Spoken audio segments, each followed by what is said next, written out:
Bonjour et bienvenue sur la leçon des pronoms compléments. Nous allons voir aujourd'hui le complément direct et le complément indirect. Mais tout d'abord, commençons par une question.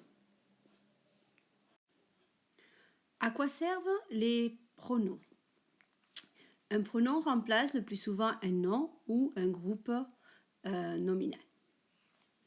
Aujourd'hui, nous allons nous centrer spécialement sur deux types de pronoms compléments. Commençons par le complément direct qui se compose de plusieurs personnes. Alors, aux trois premières personnes du singulier, on a me, te, la pour le féminin et le pour le masculin singulier. Et les trois personnes du pluriel sont nous pour la première, vous pour la deuxième et les pour la troisième personne du pluriel.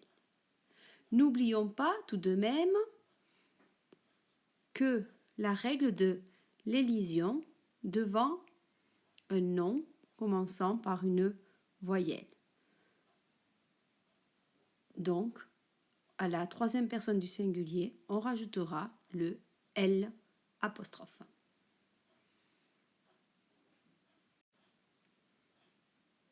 Facile, n'est-ce pas? Passons à la suivante règle.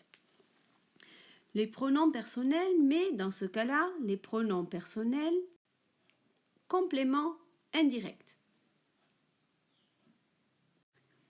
Pareil que pour les pronoms compléments directs, nous avons les trois premières personnes du singulier et les trois personnes du pluriel.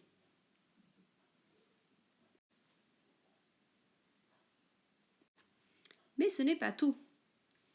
Voyez un petit peu son emploi. C'est très facile. Il suffit simplement de pratiquer. Alors, pour les verbes construits sans préposition, on emploie les pronoms compléments directs. Voici l'exemple. J'aime Marie. J'aime qui? Marie, complément direct. Je l'aime. L' remplace Marie. Et comme le verbe commence par une voyelle, donc j'apostrophe le. J'achète le livre. J'achète quoi? Le livre, complément d'objet direct.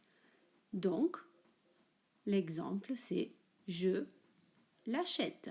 Même cas que pour la phrase d'avant, j'apostrophe le L devant le verbe qui commence par une voyelle. Voyons maintenant la construction avec les compléments indirects. C'est très facile. On prend en compte tous les verbes qui sont construits avec la préposition à.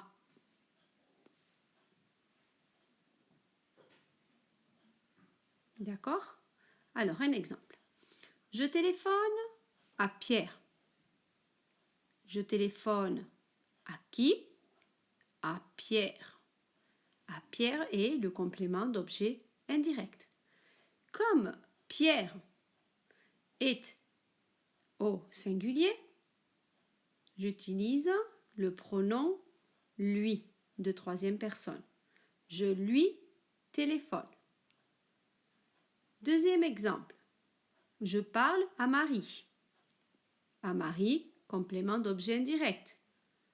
Donc, je remplace à Marie par lui parce que c'est la troisième personne du singulier.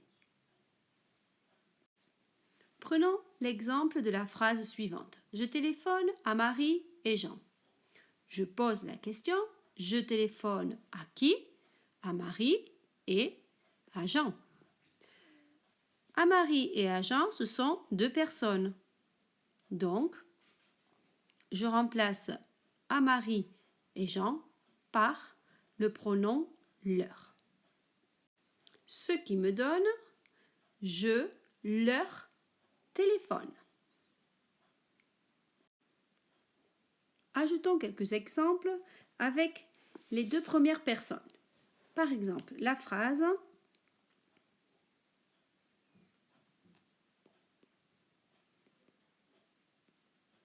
Pierre m'écoute, mais il ne me croit pas. Analysons la phrase maintenant. Pierre écoute qui? Me. Et il ne croit pas qui? Me qui remplace moi. Il faut toujours faire attention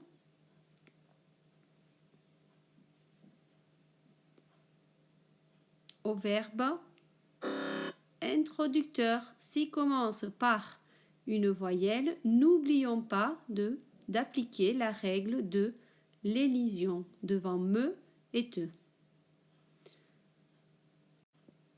Deuxième exemple.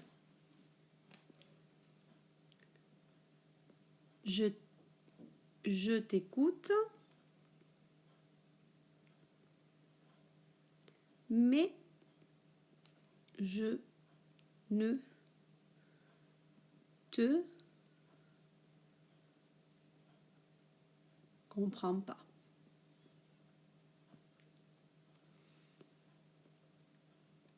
Pareil, j'écoute qui? Te, toi. Donc c'est te la deuxième personne, complément direct. Mais je ne comprends pas qui? Te, je ne te comprends pas.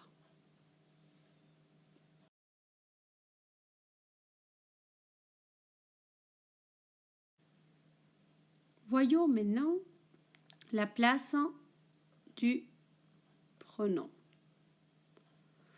Tout d'abord, on place le pronom devant le verbe. Il me parle. Nous avons ici le verbe et le pronom me. Si le temps est composé, on le place devant l'auxiliaire. Sujet, il, me, on l'apostrophe, auxiliaire avoir, m'a parlé. S'il s'agit d'une construction avec infinitif, on le place après, devant l'infinitif. Il veut me parler. Devant, nous avons l'infinitif ici, devant l'infinitif, après la construction infinitive.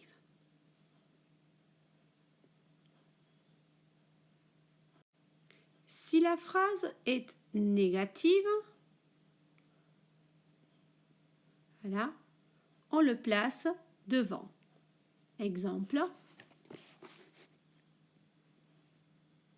il ne me parle pas. Après le pronom sujet, il ne me parle pas. À l'impératif, le pronom se place après un trait d'union et on emploie pour la première et la deuxième personne du singulier moi ou toi. Exemple, regarde-moi, tais-toi.